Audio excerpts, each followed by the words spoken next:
anybody else on that team doing anything. Like Tyree Easton showed good signs, but like that's as an auxiliary player, not as a star. Like, yeah. Same with Detroit. Like Detroit, I thought they were going to be better than they have been this season, but that was because of the veterans they had on the team. And also Nothing to do with their young guys. Cunningham. Like, yeah, well, that's the thing. Like, sounds stupid, but I didn't really rate Cade coming out of college. Like, he's sort of just like he can do a little bit of everything, but like I didn't see where the elite talent was. I mean, doing a little bit of everything is a talent in this league. Yeah, but I don't know. To me, like a player's got to specialize. They can be good at everything, but there's got to be one thing that they're really good at. You know what I mean? Like, I never really seen that with him. Like, but that can all change. And same with Jaden Ivey. Like, obviously, I watched a lot of Jaden Ivey because I thought that's who the Kings were going to pick, or it was one of the players that we could have picked.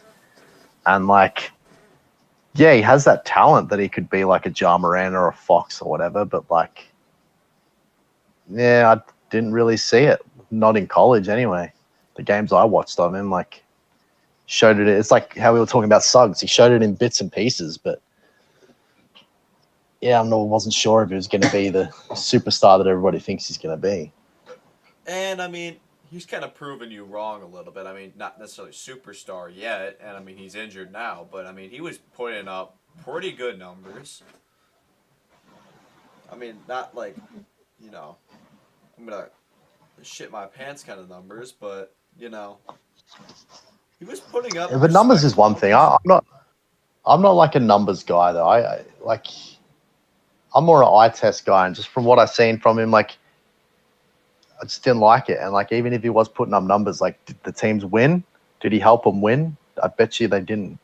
Like, so obviously it's not all his fault. Like, the team around him's got to step up as well. But like, I didn't see a game, like any game, where it was like Pistons have won and Jaden Ivey has carried them to this victory.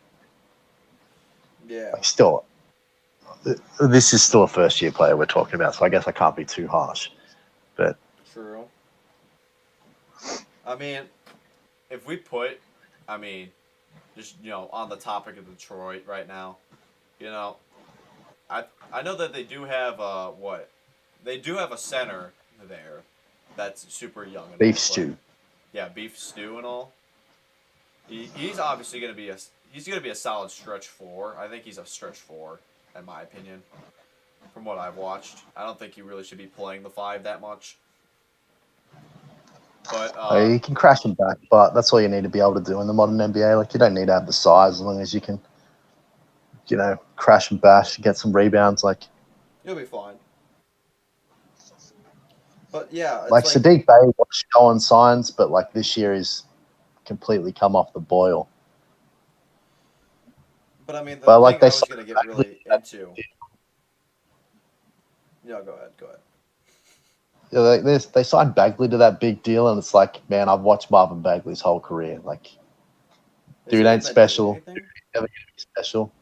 Yeah, he's just come back. He was injured, then he came back and got injured again. Like, nice. He got monstered by Sabonis when we played him. Like, they tried having him at center defending Sabonis for a couple of plays, and he just got destroyed. Looking at, I mean, it's hard to defend Sabonis if you're a big guy, but like, Bagley doesn't offer anything on the defensive end. Very little on the offensive end. He's not man enough to go in for rebounds. Like, what is his value? And they signed him for 3 years. Definitely a questionable deal. That's for sure. I mean, I don't think anyone really, you know, after watching, I mean, anyone who watched Sacramento and watched Marvin Bagley knew that should not have been on a 3-year or 4-year deal. I think it was, a 3-year? Yeah, I think they signed him for 3 years at like nearly 18 mil a season or something like that. Like, that is nuts. There is no reason to do that. You're gonna be stuck. It's like, it's not like you were competing against anybody. You're gonna be stuck with a Gary Harris kind of deal. And the funny thing about it is, like, if you watch the Kings this year, like, Trey Lyles has been a pretty important player for us. Like, coming off the bench and rebounding and shooting threes, and it's like And blocking. he was pretty good at blocks. He was one of the players we got out of that trade, and it's like, man, in a straight swap now, like I wouldn't give you back Trey Lyles for Marvin Bagley, not a chance in hell. Yeah. I mean, it's definitely going to be one of those things where, Detroit's going to be looking back, and if they're stuck with Marvin Bagley the next 2 years, they're going to be really, long and hard thought about that one. I guess they don't have to really worry about it at the moment because those young teams all have a ton of cap space. So it's not like, oh, man, we need space to sign this player, and it's taken up by Bagley. But definitely, in hindsight, they'll be looking at it like, yeah, what the fuck did we do here? That's for sure. And I mean, I think Marvin actually played only 5 games from what I could see. I was looking at his last 5 anyways. But the last 5 games he played right before his injury, I mean, he's really done nothing at all. It's quite impressive, actually. I mean, he had one 18-point game with 10 rebounds. Good for you, buddy. 10 rebounds, 10 points. I mean, he showed that he was a solid double-double guy if he actually, could stay that way. That'd be beneficial, but it's like the next game after that double-double, he played the same amount of minutes and dropped 2 points and 2 rebounds. While also continuously having a negative 19 plus minus. So he does not play defense. Yeah. There's no defensive stats I saw there. I mean, how do you be 6'10" and play no defense? That's actually impressive. I think it's part of the way that the team's set up, though. I mean, you've got Stewart playing center.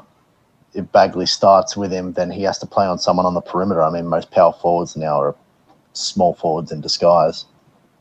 That's for sure. It's not like he's going to stop anybody on the perimeter. You got 7'3" Bol pulling up for 3 against Marvin Bagley. Yeah, you're not going to do too well. Marvin Bagley would have been better 10 years ago. Would have been a perfect 80s, 90s player. Chuck him on the low block. He's got some good moves there, but the modern NBA, nope. He's definitely not a good pickup, especially when you take him over Luka. But that's all we'll say about that. Yeah, you're still coping with that one. I would never stop coping with that. And I mean, it's gonna be things I'm looking forward to. NBA wise is gonna be some of these young teams. Even though debatably my Jazz team is also one of those young teams that are gonna be up and coming.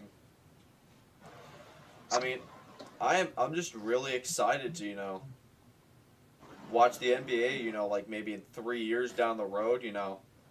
Where there's a world where Brooklyn's gonna be terrible. Sixers are probably not gonna be very good. All these older teams. I mean, I was about to say LeBron, but he's already there. Golden State. Yeah. Oh, that's actually a good topic. What is Golden State's future? Because, I think Draymond's probably on the way out this next year. At least in my eyes.